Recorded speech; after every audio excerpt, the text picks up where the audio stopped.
नमस्कार दोस्तों, बात करते हैं आईडीबीआई बैंक लिमिटेड की 46.7 का स्टॉक है, 2.5% की गिरावट हुई है, 5.5 मिलियन शेयर्स यहाँ पर ट्रेड हुए हैं। बात करेंगे इस वीडियो में कि बाजार में एक हलचल आज भी हुई है और सिलेक्टिव स्टॉक्स में अब गिरावट हुई है, सिलेक्टिव स्टॉक्स में तेजी देखने को मिली है। मार्केट बहुत सिलेक्टिव रहा है आज के दिन में, रेंज बहुत कम आई है, इसमें कोई दो राय नहीं। 100 पॉइंट्स का यहाँ पर रेंज रहा है अगर आप देखेंगे। साथ में आईडीबीआई की जहां तक बात रही, यहाँ पर गिरावट हुई है, एक अच्छी अपॉर्चुनिटी आपको यहाँ से निकल के आती हुई दिखाई दे रही है। बात करेंगे इस वीडियो में क्या आपको आईडीबीआई बैंक में निवेश करना चाहिए या नहीं? अगर आपने ऑलरेडी बाय किया हुआ है स्टॉक यहाँ पर, तो कौन सी स्ट्रैटेजी को फॉलो करें? क्या यहाँ पर एवरेज करना है, निकल जाना है, पुल बैक के समय पे कैसे बिहेव करना है? और मार्केट में ओमिक्रॉन का जो खतरा बढ़ रहा है, अगर उसकी वजह से गिरावट होती है तो क्या यहाँ पर बने रहें या निकल जाना सही रहेगा?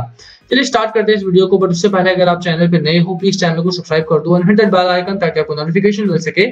चलिए शुरू करते हैं।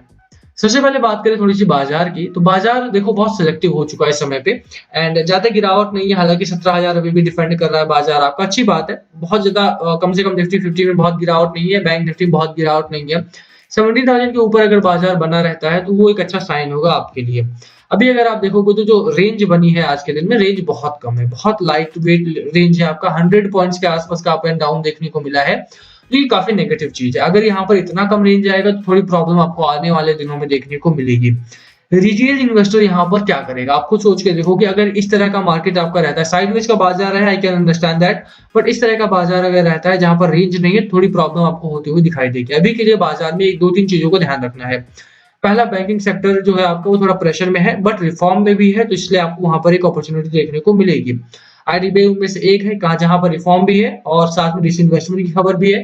तो 44 रुपीज के आसपास का सपोर्ट लेकर के 54 का आपका टारगेट रहने वाला है यहाँ पे and the second target is around rupees 65 का।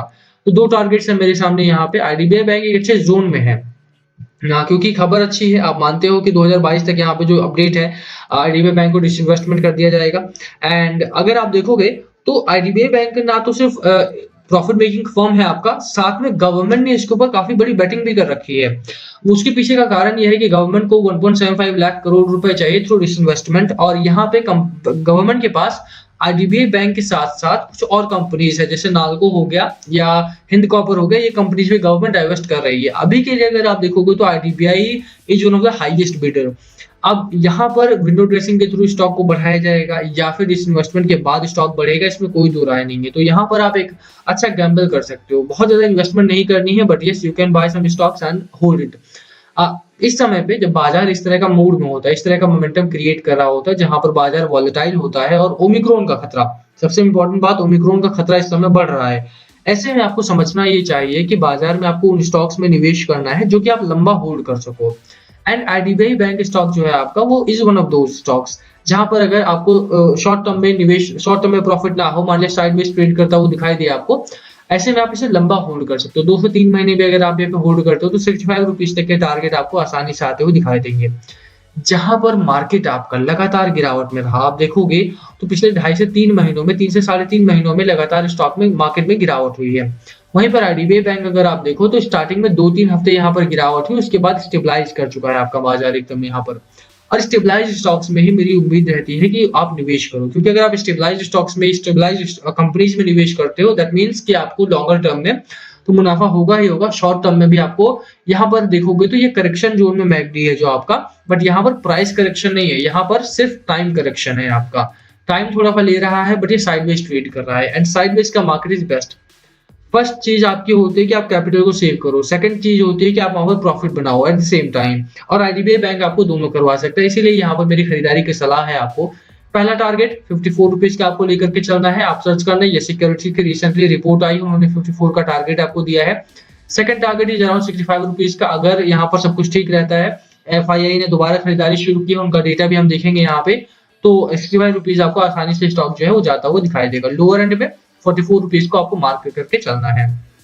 आरएसआई की जहां तक बात है, 52 का आपका आरएसआई हो रखा है। मैकडी करेक्शन जोन में है, बट हिस्टोग्राम अगर आप देखेंगे लोअर एंड पे जरूर है, बट यहाँ पर प्राइस करेक्शन नहीं है, वो एक अच्छी खबर है आपके लिए। तो खरीदारी करने का बिल्कुल एक परफेक्ट चार्ट है आपके लिए।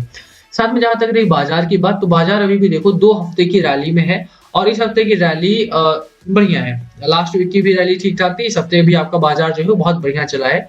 उम्मीद यही कर रहा हूँ मैं कि यहाँ से 17,600 अगर मार्केट क्रॉस करता है तो उसके बाद बैंकिंग सेक्टर में एक अच्छी रैली देखने को मिलेगी। निफ्टी फिफ्टी एक इंपॉर्टेंट पैरामीटर हो जाता है आपके लिए, और 17,600 अगर ये क्रॉस करता है तो वहां से बाजार में आपको एक अच्छा खासा रैली आईडीबीआई बैंक में भी देखने को मिलेगी, साथ में बाजार भी आपका भागेगा। वहां पर अग्रेसिव आप जा सकते हो। अभी के लिए अग्रेसिव बाइंग यहाँ पर बिल्कुल भी नहीं करनी है। लोअर पार्ट पे देखोगे तो आरएसआई आपका न्यूट्रल टू बुलिश पैटर्न में है। मैकडी अगर आप देखोगे तो बेरिश टू न्यूट्रल हो रखा है। यहाँ पर हिस्टोग्राम ग्रीन आने स्टार्ट हो गए हैं, यानी कि खरीदारी का पार्ट जो है वो बढ़ा है। एंड जहां तक एफआईआई की बात रही, भैया एफआईआई ने खरीदारी दोबारा शुरू की है। 207 करोड़ का माल यहाँ पे उठाया था कल के बाजार में। डीआईआई ने 567 करोड़ की नेट बाइंग की है। तो दोनों मिलकर अगर बाजार को संभालेंगे तो बाजार अच्छी ऊंचाइयां टच करेगा। दोबारा से 18,000, 19,000 और 20,000 तक जाता हुआ दिखाई दे सकता है मार्केट आपका। और वही एक मोमेंटम को चेज करना है। अभी से निवेश करो, अच्छे स्टॉक्स को चुनो, और लोअर एंड पे जब बाजार हो तभी खरीदारी करने का मजा आता है। ऐसे ही टाइम में स्टॉक को उठाओ। आईडीबीआई की जहां तक बात है, भैया आईडीबीआई में डिलीवरी बहुत गजब है। देखो आप 27%, उससे पहले 24%, उससे पहले 22%, उससे पहले 22%, उससे पहले 30-31% के आसपास की डिलीवरी है। ओवरऑल बढ़िया डिलीवरी उठाई जा रही है। ऐसी ही डिलीवरी का इंतजार करना होता है आपको। अब यहाँ से आईडीबीआई में एक अच्छी खासी रैली की शुरुआत आपको देखने को मिलेगी। अच्छा, 2-3 चीजों के बारे में आपको ध्यान रखना है। सबसे पहले अगर आप बाजार में हो तो ओमिक्रॉन का ध्यान रखो। ओमिक्रॉन से प्रॉब्लम्स बढ़ रही हैं। अगर आप मुंबई की बात करो, मुंबई में केसेस बहुत तेजी से बढ़े हैं। साथ में वहां पे कोविड वार्ड जो है वो ऑलमोस्ट फुल हो चुके हैं। और कोविड वार्ड अगर ऐसी स्थिति में फुल हो चुके हैं जब अभी स्टार्टिंग स्टेज है, तो आप सोचोगे अगर इतना ट्रांसमिसिबल है, बहुत ज्यादा ट्रांसमिसिबल है आपका ओमिक्रॉन वायरस, और ऐसे में क्या होगा आने वाले दिनों में। तो अगर केसेस बढ़ते हैं, प्रॉब्लम्स बढ़ती हैं, दिल्ली ने येलो अलर्ट लगा दिया है, तो बाजार पर उसका प्रेशर जो है वो साफ देखने को मिलेगा।